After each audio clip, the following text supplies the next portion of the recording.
Modern life has definitely put incredible strains on people.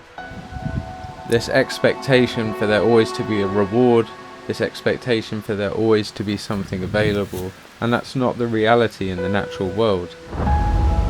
Even down to diet, there's a very small window of opportunity when you're outside living off of the land that you can harvest widely available foods, fruits, vegetables, green foods, even animals. We're meant to go with the ebb and flow of time. We're just racing too far beyond our limits, so getting outside and slowing down and getting back to nature is one of the most important things we can do and achieve through camping and solo adventuring. So in terms of foraging out here, if you're looking for food, this would be a good one in the future to keep a remembrance on. Blueberry, you can see the leaves and the flowers starting to form on some of these, but no fruit as of yet. So you can see all these areas here, that's where all the flowers are going to form, and later on thereafter the fruits, and the leaves obviously start sprouting from those areas. But it's a really good plant to identify, especially in this stage, because you know it's something to come and look back at later on in the season. It's a shame there's none now, but there's not many wild foods at this time of year apart from fish in the loch, but unfortunately I don't have a license. And that is one thing about coming out this time of year, especially if you were out here trying to survive, you'd have to very heavily rely on the fish in that loch. So the forageables I'm on the lookout for are actually like fungi. Probably not edible fungi, but I've seen a few polypore around here, birch polypore mainly, and I want to show you how that can come in really handy if you accidentally come into a little bit of a scrape. I've got my billy can as well, because while I'm on this little hunt for the polypore, I thought I'll show you how we can get a nice refreshing drink from birch. It's the time of year where the sap is rising at the moment, so looking forward to that. So we're going to just test, but you can see there's a few shoots or buds starting to crop out at the moment, and they're all over the branches. So if I go up and under,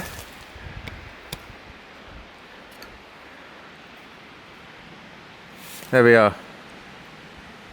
You see that's starting to leak out. That cup will close up very quickly,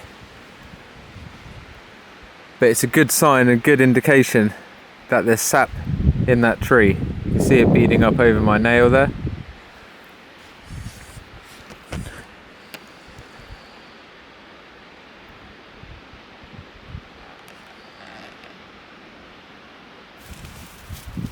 So to harvest some of that birch bark, rather than drilling into the tree, I'm actually just going to cut a branch and hang my billy can off of the end and let it just drip into it.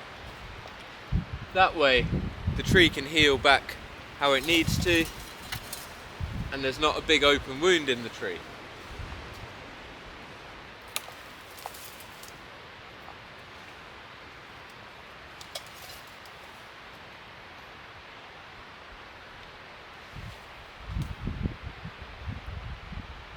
So just a nice clean cut like so. Give that a little wipe, and that should start dripping.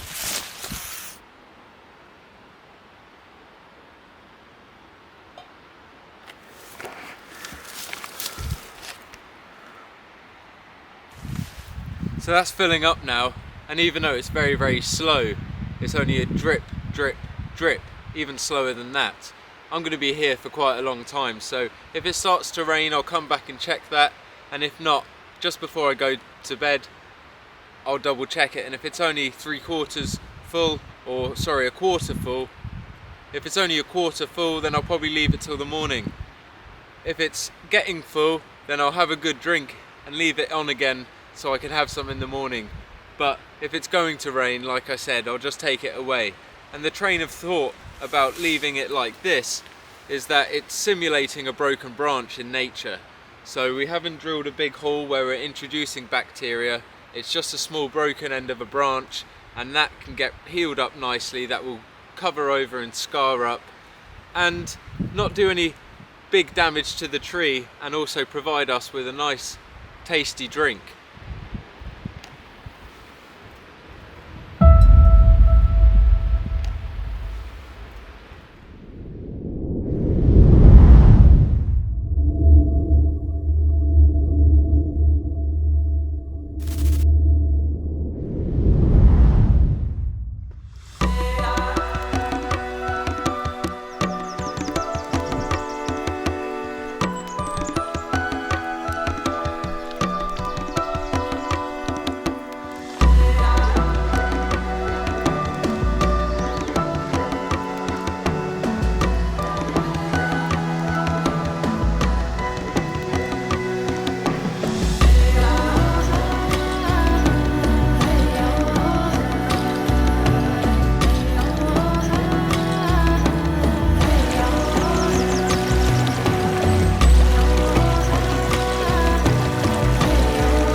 out. The old moose shed. Been chewed on by some critters here, as you can see. It's been here a long time. It's starting to decay. It's getting soft. That's super cool though. Nice shed find.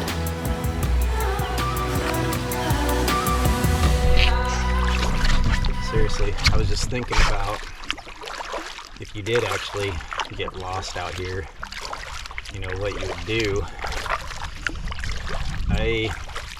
I've never felt lost. I've been turned around just because on a lot of these lakes there's just tons of islands and everything starts to look the same. So that can be difficult, especially if you have a low detail map, which is what I bring. But again, that's why I bring a couple backups. As far as I've got a Garmin GPS that has a map on it, which I could easily just use that by itself. I've got another app on my cell phone that has an app on it. So I've got two options there in addition to the map.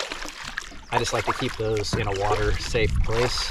So the paper map's kind of handy, but if I got lost here, I would probably be pretty stubborn and try to figure it out, at least until, especially if I wasn't hurt or, you know, everything was fine from a health standpoint and I had plenty of food. I probably wouldn't try to bail out too quick. Try to figure out where I'm at.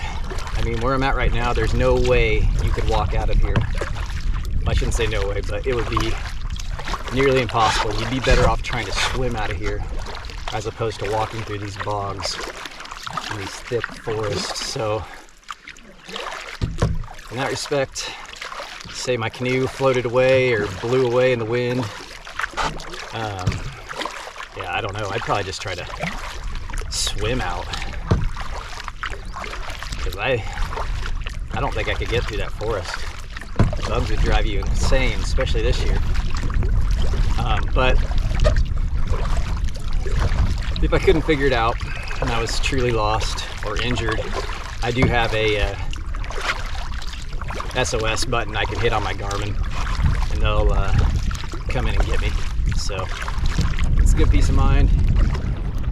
Pretty much the only way I can get away with doing these solo trips and making my wife feel okay with it, because I can communicate to her really whenever I want, but at least when I get safely to camp, and, you know, let her know that I survived another day out here. So yeah, I'd probably just hit the easy button if I couldn't figure it out. Finally made it. Got this whole lake to myself. Actually, the whole primitive management area to myself. So this is Solitude at its best. I'm gonna take you on a little tour, check this place out. Pretty good landing, lots of seats.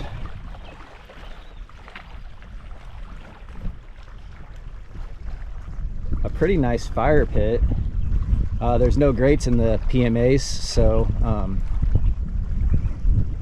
just kind of got to build your own. But obviously there's some wood here left for me from the last person that was here. Who knows how long ago that was.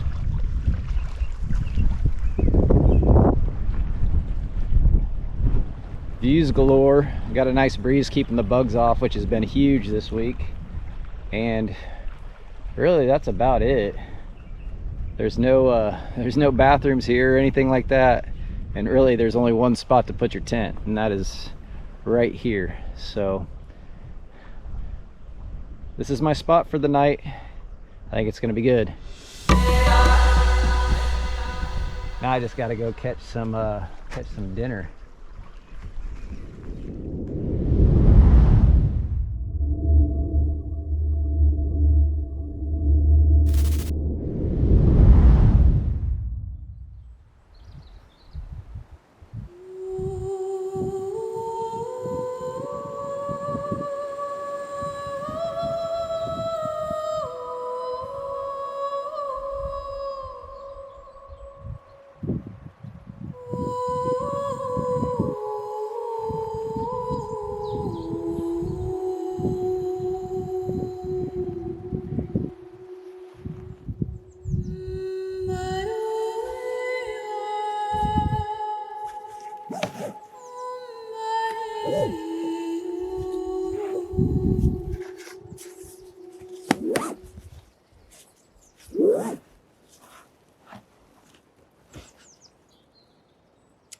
Sitting position. It's good. It's so good.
This is a nice moment of camping when you have created a fine camping site, lit the fire to cook some good food. All the stress from the city life is gone. You are totally relaxed.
Food.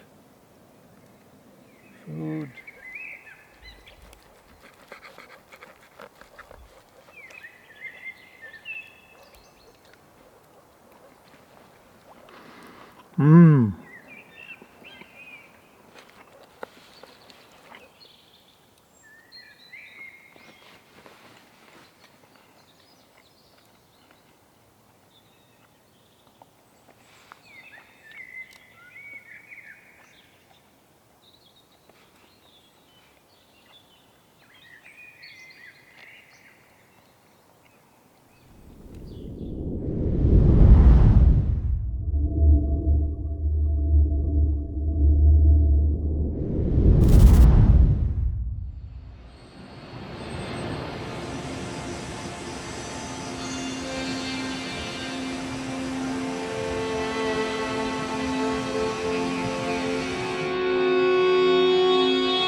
Oh, can't wait to taste it.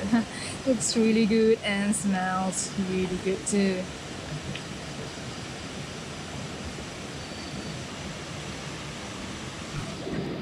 Alright, just 2 more minutes and we're done.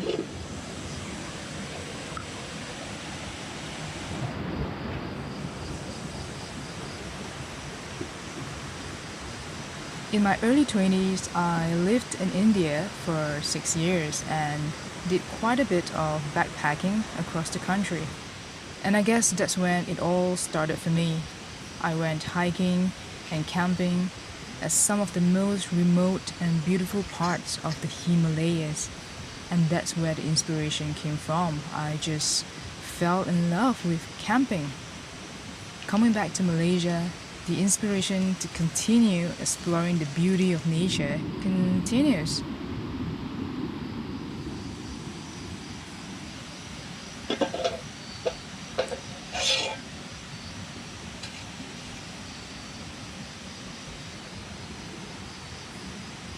Oh my gosh, it smells so good.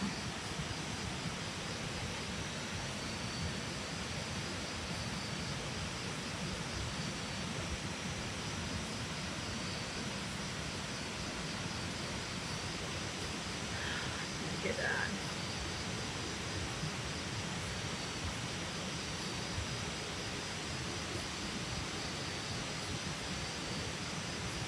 Yep, that hits the spot.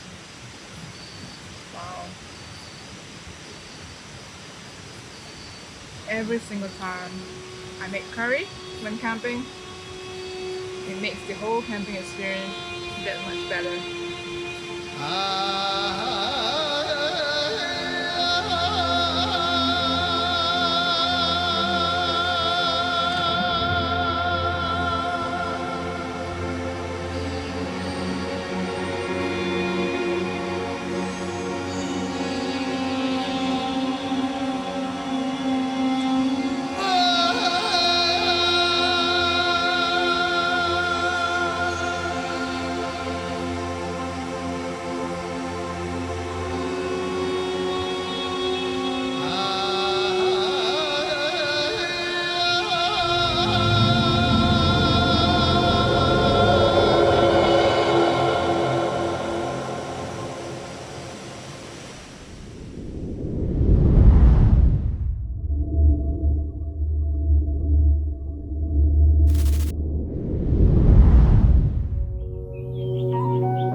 So for this next project, I'm going to take apart my Roycroft backpack frame.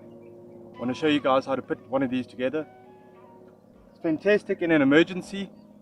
If your backpack is broken or torn and you now need to carry your gear, I like to use it as my backpack. I just enjoy the experience. You can also use it for carrying firewood as well. You can lash the firewood to the frame, pop it on your back, and you can carry a lot more firewood than what you can in your hands. So all I've got in here is the length of paracord. It's put together with 3 knots. Overseas they call it the Canadian jam knot. Here in South Africa we call it the Bushman zip tie. Then I've got a couple of meters of webbing which make up our back straps. So there we go, there's our 3 pieces. This one, well, these 2, about the size of armpit to fingertip, and this one is about fingertip to inner elbow. The reason why these measurements are important is that every Roycroft backpack frame is made to fit your body. So the first thing that we're going to do is connect these bottom pieces. You can see I've made very light notches in these. It's not absolutely necessary, just makes life a little bit easier. Got a little bit of paracord here. So to tie the Canadian jam knot, You make a loop, a little overhand knot there, yeah, just like that. So this can slide, and then into this one, another overhand knot. You want to turn these out at an angle a bit.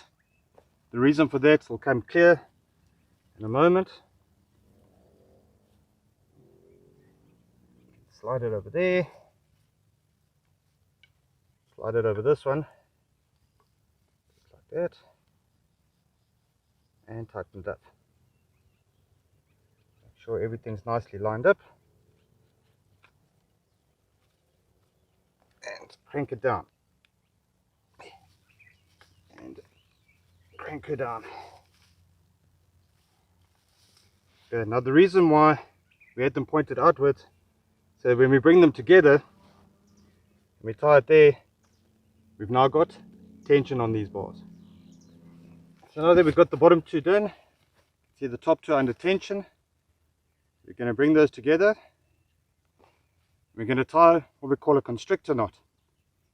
So to do that, you go round, you make an X, put the short end through the X, and that now gives you a clove hitch. But now if you take this end, wrap it around one more time, you've now got a constrictor knot that will not move. So as you can see, everything's nice and tight, there's no wiggle in it. Now all we have to do is put on our backpack straps. And we take our 1-inch webbing. This is about 5 meters worth.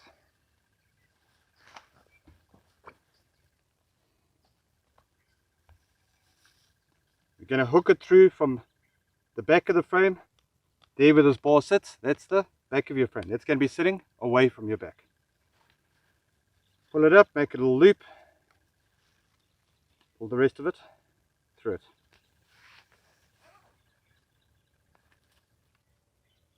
Bring it over that side.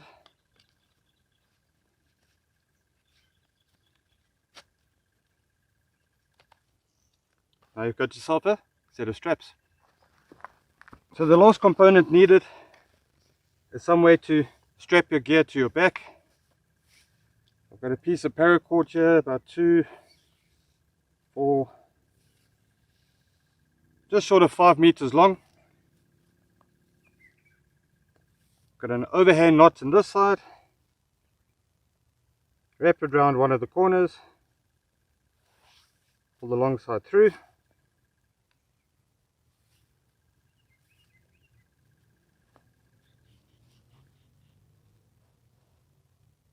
pull it over the little knot so it catches, and tie it down. Now you've got all the parts of your backpack frame. Let me show you put this on. Yeah, so to put this backpack on, you have your webbing facing you, your lumbar bar away from you.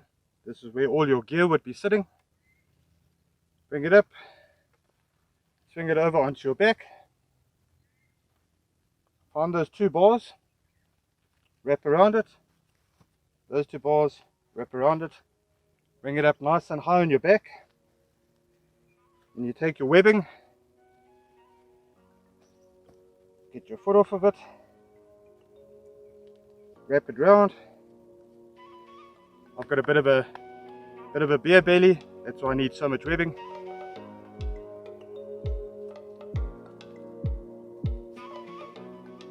And tie it in a bow or shoelace knot.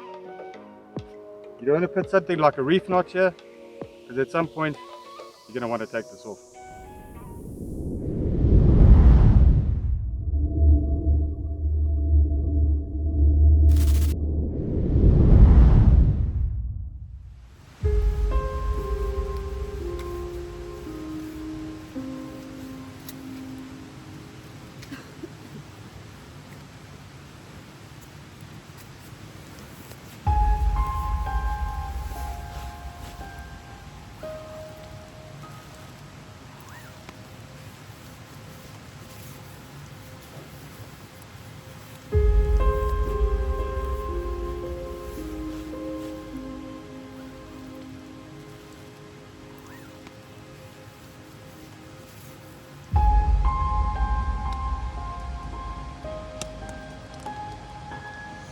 It's beautiful outside.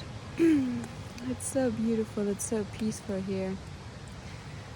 You hear the water and sometimes some droplets on the tent. Sometimes some noises from animals, but not so much.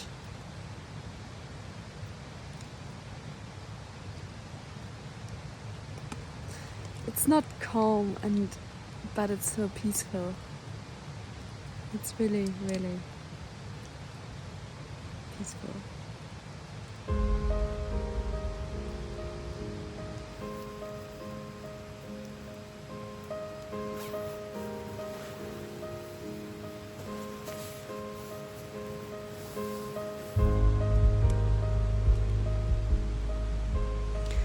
There have been many challenges so far, hiking alone in nature, physical ones and emotional ones.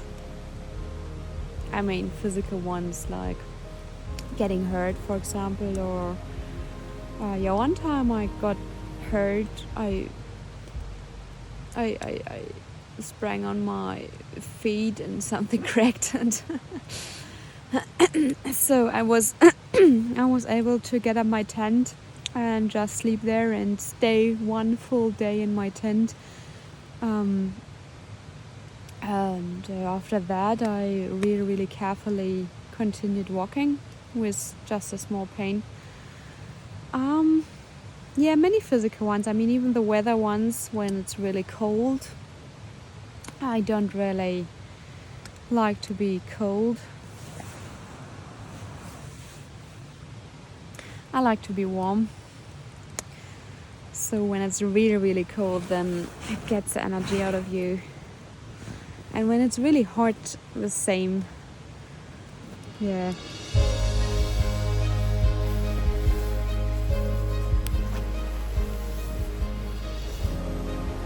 For me, nature is really reconnecting to my own nature, to my own being, to nature itself, to all the beings here in nature, to my feelings.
Hello.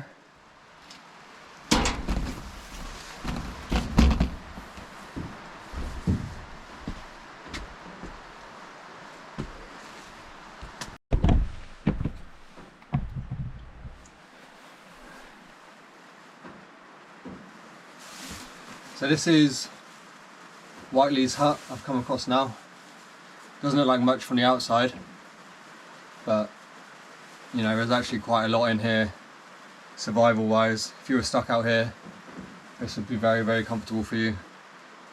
It's like insulated roof. Looks like they've got some silver paper up there. They've made some beds out of logs and trees with some foam mattresses on, some blankets and sleeping bags up there. If they're needed, There's heaps of stuff here. Yeah, you could be pretty comfortable in here, to be honest with you. This is the kind of stuff you see in the huts, which people leave for other people in need.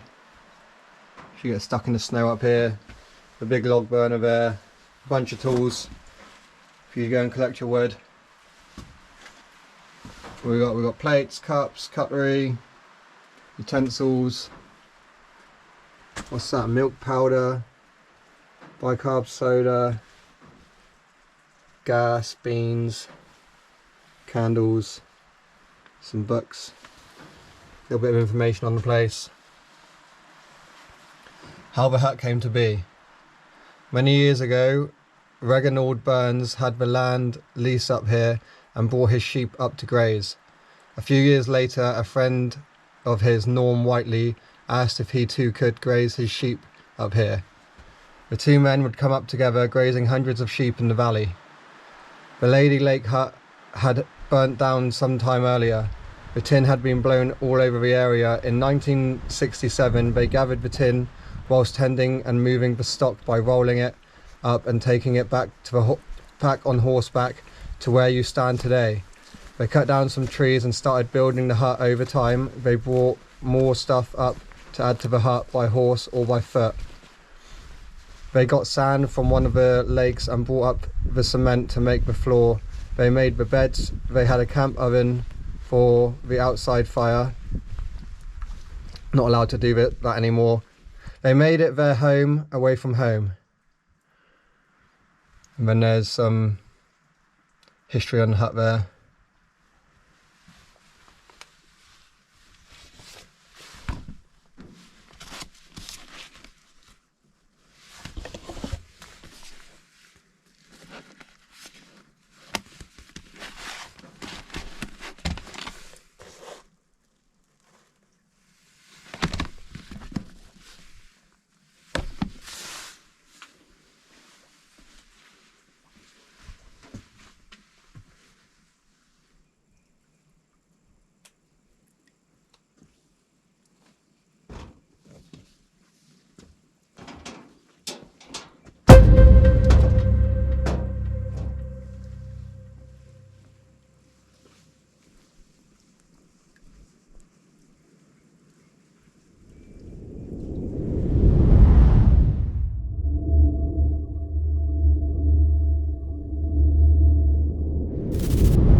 For me, going out into the wilderness, my biggest challenge really is just giving myself permission to do it, to take time off work and to get out there, and that's what it was like today. Worked too late last night and I should have organised myself better so I wasn't so late today with the whole thing. And the other big challenge is, because I do work long hours, is having the fitness to do these things, and I feel like I'm never fit enough. But if I stop and wait till I am fit enough, I'll never do anything. So I just do stuff at my own pace. Maybe I'm not as fast as other people, but I do get there in the end. And you know, your fitness builds over time, and you can start with just a little bit and build up over time. So I'm all set up in my tent. I've got my sleeping mat inflated, a sleeping bag, and my silk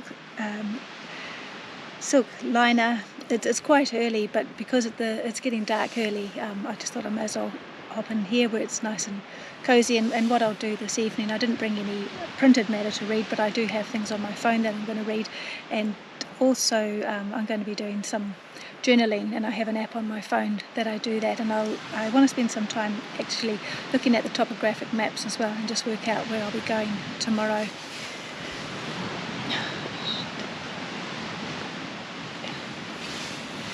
And I'm having some trouble with my headlamp because it keeps flicking on and flicking off. I'm not sure why. Maybe the battery's getting a bit low in it, but there'll be light on my phone anyway, so I'll be able to use that. See, there it goes again. It's going to go out. I've just been lying here listening to the waves. It's about 3:30 in the morning and not sleeping particularly well. Not sure why, because it's not too cold. It's probably warmer here than it is inside at my home presently, so just the difference of coming a couple of hours north and coming to the coast. The moon hadn't quite set behind me. There's a big hill behind me and it's not quite gone down, and not too much cloud about. I'm sort of conscious of the weather forecast because it is meant to rain, and I'll be quite keen to be able to get up in the morning and at least get the tent packed away and all my gear packed away before it rains. I don't mind walking in the rain. I've got a coat and all I need. And the walk is all through bush. It's not going to be too bad at all. And it's very peaceful just lying here. Occasional bird. There's a seagull randomly, maybe because the moon's out, that I hear. And very occasional some oyster catchers. I think it's oyster catchers as well. But there's no wildlife here. There were no native animals in New Zealand before people came along. There was just birds, just flightless birds, and so any animals, any mammals have all been introduced. And probably around here there's probably possums and rats and stoats, which are all a pest in New Zealand because they kill the flightless birds. But I've not heard anything at all, aside from the waves. And I got my phone on charge, just using my phone torch. I was charging my camera batteries last night.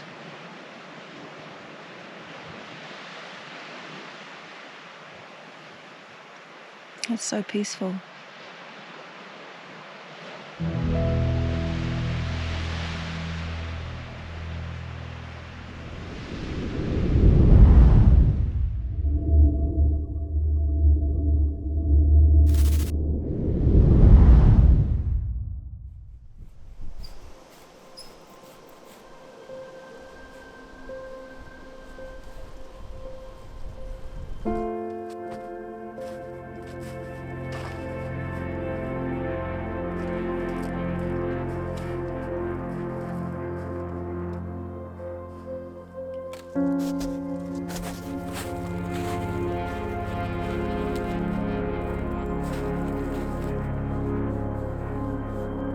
One of my psychology professors said something that has stuck with me forever.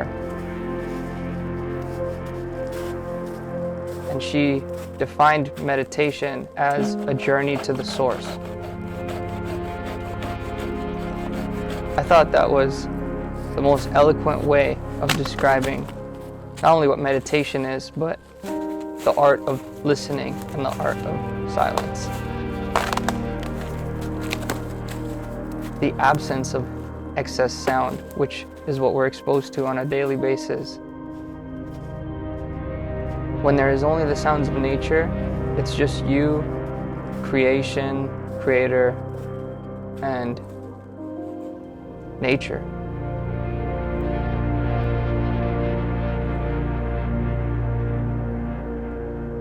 You are what is. You become one with everything.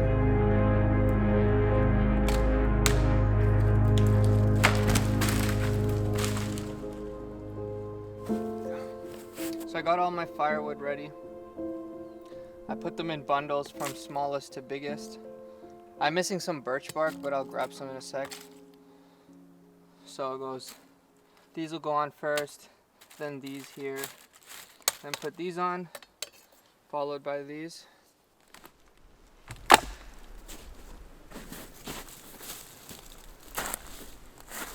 See, this is where an axe would come in handy, but I figured I wouldn't need an axe, and now it seems I need an axe.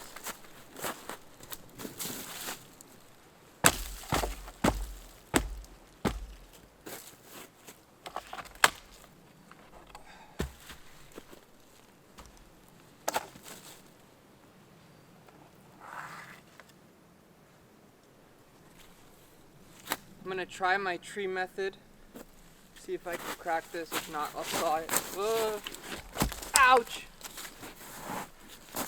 That almost took off my, you know, sensitive part.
Now I did potatoes and carrots and I leave them to simmer.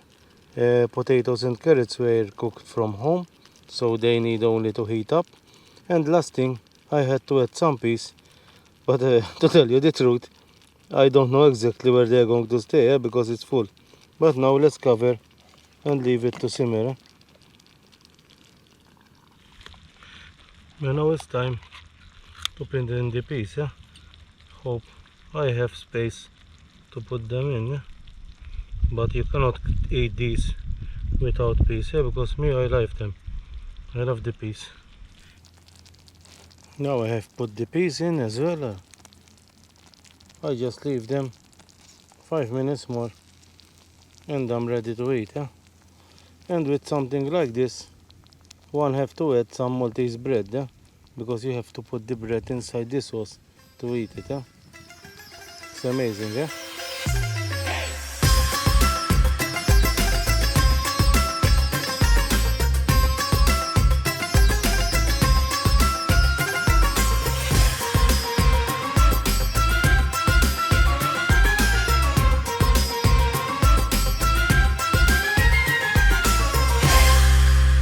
Now I think the food is ready, so let's check it out.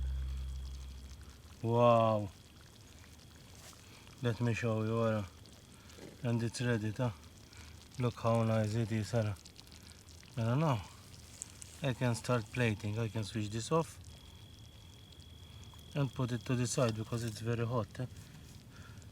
And now I can plate my food. Hopefully I don't do a mess. Voilà, these are the braciole here.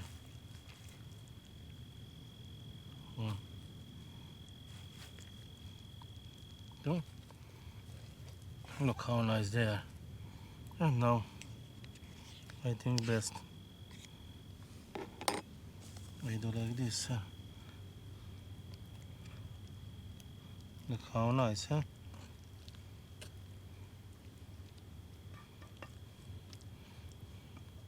And the sauce, how good it looks, huh? So this I can put it here, but look how beautiful it is. Now I have to remove one of these because I forgot the bay leaves.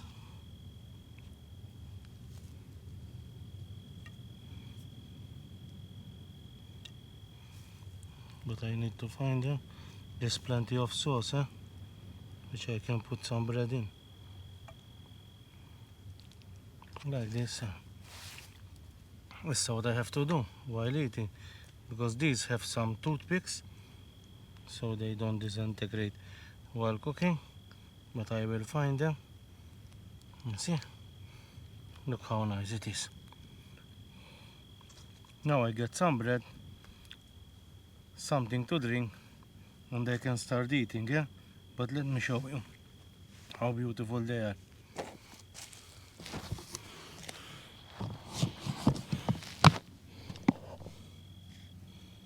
Amazing, yeah? What a plate I have. So to top it off, I need to put some bread with it, and we are ready to start eating, yeah?